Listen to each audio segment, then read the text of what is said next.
Amina walked into the room that evening to inform her madam that dinner was served. The moment she stepped inside, she froze. Her madam was bare. She wanted to scream, but the words got stuck in her throat. Her mouth opened, yet no sound came out. Slowly, carefully, she retraced her steps and gently closed the door behind her. What Amina saw that evening would haunt her peace of mind forever. Teresa was the woman most people called Mami G.O., the wife of the famous Pastor Matthew, the general overseer of Believers Ministry Church in Kumasi. Her therapy sessions were so insightful that the women of the church never stopped talking about them. After my session with Mami G.O. last week, my marriage was saved though, Cynthia shared excitedly with the ladies one evening after service. Anytime Teresa preached on Sundays, people brought out their notepads and took notes. Her messages were always power-packed and instructive. Some people attended the church just to behold her face and experience her presence. She carried herself with such elegance that many women in the church made her their role model. Every Wednesday, she held ministry services where the sick were healed and counseling sessions were conducted. Her husband, Pastor Matthew, whom everyone addressed as Daddy Gio, was a tall, handsome man who carried the gospel wherever he went. He traveled from city to city preaching, leaving Teresa in charge of the home branch of the church. But behind all the glamour lay a dirty secret no one could have imagined. Teresa had one strict rule in her house, a rule that troubled even her husband. No maid or servant was allowed to stay longer than 6 months. Once 6 months passed, she replaced the entire domestic staff. After she dismissed the last boy her husband had grown fond of, Matthew confronted her. "Why do you keep changing servants like underwear? These people need these jobs to survive." She replied calmly, "That is because I don't want what happened in the past to happen again." Anytime Matthew asked what past she was referring to, she shut him down immediately. "After all, this is my house. I run the affairs the way I like." Being a peace-loving man, Matthew always backed off. He focused on the church and allowed his wife to manage most affairs at home. One evening, Matthew returned early from one of his trips. As he stepped into the house, the atmosphere felt strange. The silence was heavy. He assumed his wife was not at home. When he got close to their bedroom, he noticed the door was locked from inside. He tried the knob several times, but it refused to budge. He called his wife on the phone only to realize that her phone was ringing inside the room. He thought to himself, maybe she's taking a shower. He knocked a few times. Just as he was about to turn toward the sitting room, the door opened. "Welcome, Daddy," Teresa greeted warmly as she embraced him and collected his briefcase. To his surprise, he noticed Joy, the maid, inside the room. Before he could ask what she was doing there, Teresa quickly said, "I called her to clean the room." Joy, who looked visibly nervous, breathed a sigh of relief and hurried out. Matthew had no reason to doubt his wife. He believed her and went to bed. Every month end, Mami Gio claimed she was visiting her mother in the village. At least that was what everyone believed. Unknown to anyone, she visited a shrine where she performed spiritual cleansing rituals and renewed her strength. Whenever she returned from these trips, her first sessions were always exceptional. She performed many miracles and healed countless people. Her counseling sessions became the talk of the entire church, and the church grew from strength to strength. New members trooped in every Sunday, hoping to receive healing or hear her preach. Although Pastor Matthew was the general overseer, many people attended the church because of Teresa. After a power-packed service, Stella and her friend Sarah discussed as they headed home. "Today's service was wonderful," Stella said.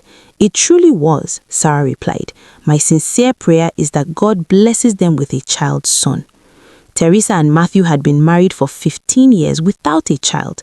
As people of faith, they believed God would bless them in his own time. Although some advised Matthew to take a second wife, he refused, knowing that as a pastor, he could not afford such a decision, especially since doctors confirmed that both he and his wife were medically fit to have children.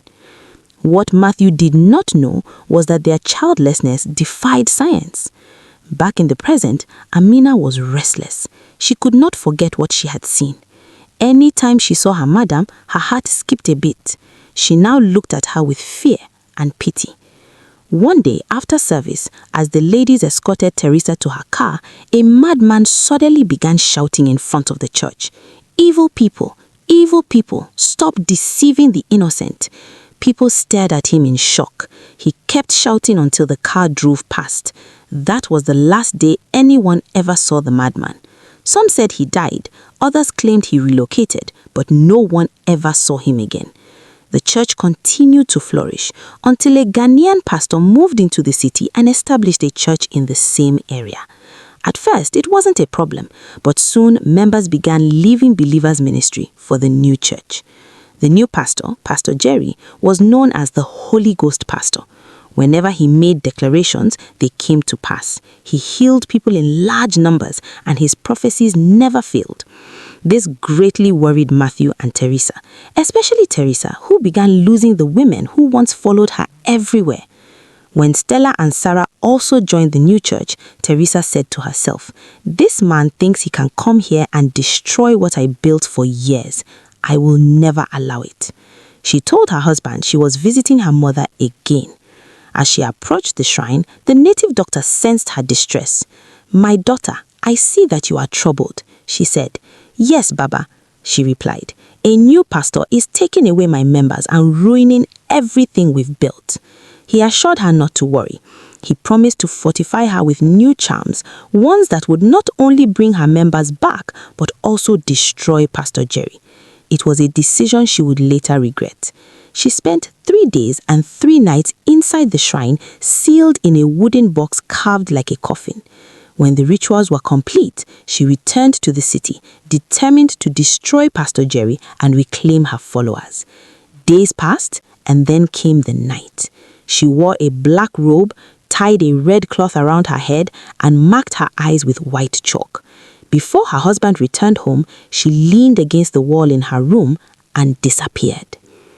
She appeared inside Pastor Jerry's room as he slept, unaware of the strange presence. She muttered incantations and struck her staff toward him. Suddenly, all hell broke loose. A violent shockwave surged through her body. Instead of killing him, the power turned against her. She screamed and vanished back into her house. Her body burned. She ran through the house screaming for help, scratching herself as though fire lived beneath her skin. When the domestic staff saw her dressed that way, they froze. At first, they thought it couldn't be Mami Gio until her voice confirmed it. Everyone stood in shock. Everyone except Amina. She watched silently as her madam ran through the house like a woman chased by spirits from the underworld. They quickly called Pastor Matthew. When he arrived and saw his wife, he froze. "What is going on here?" he asked, horrified. He rushed to her and held her. That's when she collapsed to the floor, screaming, "I will confess! I will confess!" "Confess what?" her husband asked.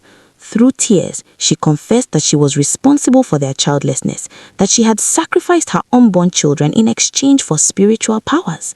She confessed to abusing underage boys and girls she employed as domestic staff and explained why she constantly changed them to hide her secret. Everyone in the room stood in shock. She confessed her attempt to kill Pastor Jerry. Then she went silent. Some maids looked at her with pity, others with disappointment. Matthew stood speechless. The woman he had lived with for 15 years had hidden a life of darkness from him. The news spread quickly. The mighty Mami Gio, seen as an angel by day, was revealed to be worse than a devil by night. People stopped coming to the church. A few days later, Teresa died. Pastor Matthew was left to mourn not only his wife, but the ministry he had spent most of his life building. Moral: jealousy destroys faster than enemies. Hidden evil always demands a price, and no power stolen in darkness ever ends in peace.